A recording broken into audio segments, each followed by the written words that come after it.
ಲೋಕಸಭೆ ಚುನಾವಣೆ ವಿಚಾರ ಸಂಬಂಧಪಟ್ಟಂತೆ ನಿನ್ನೆ ಕುಮಾರಸ್ವಾಮಿ ಅವರು ಅಮಿತ್ ಶಾ ಅವರನ್ನ ಭೇಟಿ ಮಾಡಿ ಚರ್ಚೆ ಮಾಡಿದ್ದಾರೆ ಅನ್ನೋದು ಚರ್ಚೆ. ಅವ್ರು ಏನೇನು ಚರ್ಚೆ ಮಾಡಿದ್ದಾರೆ ಅನ್ನೋದು ನಮಗೆಲ್ಲ ಅರಿವಿದೆ. ಯಾವ್ಯಾವ MLA ಏನೇನು ಫೋನ್ ಮಾಡಿ ಏನೇನು ಮಾತಾಡಬೇಕು ಅಂತ ಪ್ರಯತ್ನ ಮಾಡ್ತಾ ಇರೋದು ಅರಿವಿದೆ. ಎಲ್ಲ MLAಗಳು ಹೇಳ್ತಾ ಇದ್ದಾರೆ ಅವ್ರವ್ರ ಸಂಬಂಧಿಕರು ಅವ್ರವ್ರ ಫ್ರೆಂಡ್ಸು ಯಾರ್ಯಾರ ಮುಖಾಂತರ ಪ್ರಯತ್ನ ಮಾಡಬೇಕು ನಡೀತಾ ಇದೆ ಅನ್ನೋದು ಕೂಡ ನಮಗೆಲ್ಲ ಅರಿವಿದೆ.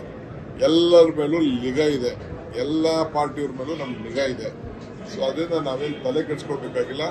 ನಮ್ಮ ಬತ್ತಳಿಕೆಯಲ್ಲಿ ಏನಿದೆ ಅನ್ನೋದು ನನಗೆ ಗೊತ್ತಿದೆ. ಅವ್ರಿಗೂ ನಮ್ಮ ಹತ್ರ ಅವ್ರ ಬತ್ತಳಿಕೆಯಲ್ಲಿ ಏನು ನಮ್ಮ ಹತ್ರ ಇದೆ ಅಂತ ಅವ್ರು ಡೆಲ್ಲಿಯಿಂದ ಕಾಲ್ ಬಂದಿದೆ ಸರ್. ಹಾಗಾದ್ರೆ ನಿಮ್ಮ MLA ನಾವು ನೋಡಿ ನಾವೆಲ್ಲ ಏನು ಮಾತಾಡಲ್ಲ.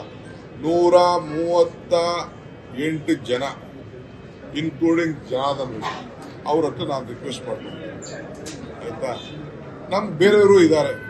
ನಾವೆಲ್ಲ ನಮ್ಮ MLAs ಎಲ್ಲ ಸೇರಿ ನಾವು ಸಾಯಂಕಾಲ ಕಂಪಲ್ಸರಿ ಇಲ್ಲಿ ಅಸೆಂಬ್ಲಿ ಮುಗಿದ ತಕ್ಷಣ ನಾವು ಇಲ್ಡನ್ ಹೋಟ್ಲಲ್ಲಿ ನಾವು ಶಾಸಕಾಂಗ ಪಕ್ಷದ ಸಭೆಯನ್ನು ನಾವು ಕರೆದಿದ್ದೀವಿ.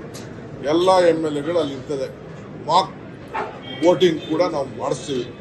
ನಮ್ಮ ಅನುಭವಕ್ಕೆ ಯಾಕೆಂದ್ರೆ ಬಹಳ ಹುಷಾರಾಗಿರ್ಬೇಕು ಅಂತೀವಿ. ಮಾಕ್ ವೋಟಿಂಗ್ ಕೂಡ ನಾವು ಮಾಡಿಸ್ತೀವಿ. ಎಕ್ಸ್ಟ್ರಾ ವೋಟ್ಸು ನಮಗಿದೆ. ನಾವು ನಮ್ಮ ಮನೆ ಏನು ಬಿಗಿ ಮಾಡ್ಕೋಬೇಕು ನಾವು ಮಾಡ್ಕೊಳ್ತೀವಿ.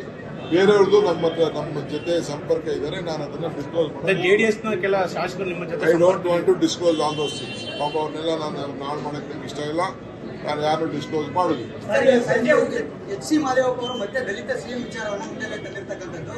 ನನ್ನನ್ನು ಸೇರಿಸಿ ದಲಿತರು ಮುನ್ನೆಲೆ ಬರಬೇಕು, CM ಆಗಬೇಕು ಅಂತ ಹೇಳಿಕೆ ನೀಡಿದ್ದಾರೆ HC ಮಾದೇವಪ್ಪ ಅವರು. ನಾಡಿದ್ದು ನಮ್ಮ AC ಜನಸಂಖ್ಯೆ ಬರ್ತಾರೆ, ಅವ್ರ ಜೊತೆ ಮಾತಾಡ್ತಾರೆ. ಇನ್ನು ನಮ್ಮ ಚಾನಲ್ ಸಬ್ಸ್ಕ್ರೈಬ್ ಮಾಡಿಲ್ಲ ಅಂದ್ರೆ ಈಗಲೇ ಸಬ್ಸ್ಕ್ರೈಬ್ ಮಾಡಿ, ಶೇರ್ ಮಾಡಿ, ಲೈಕ್ ಮಾಡಿ.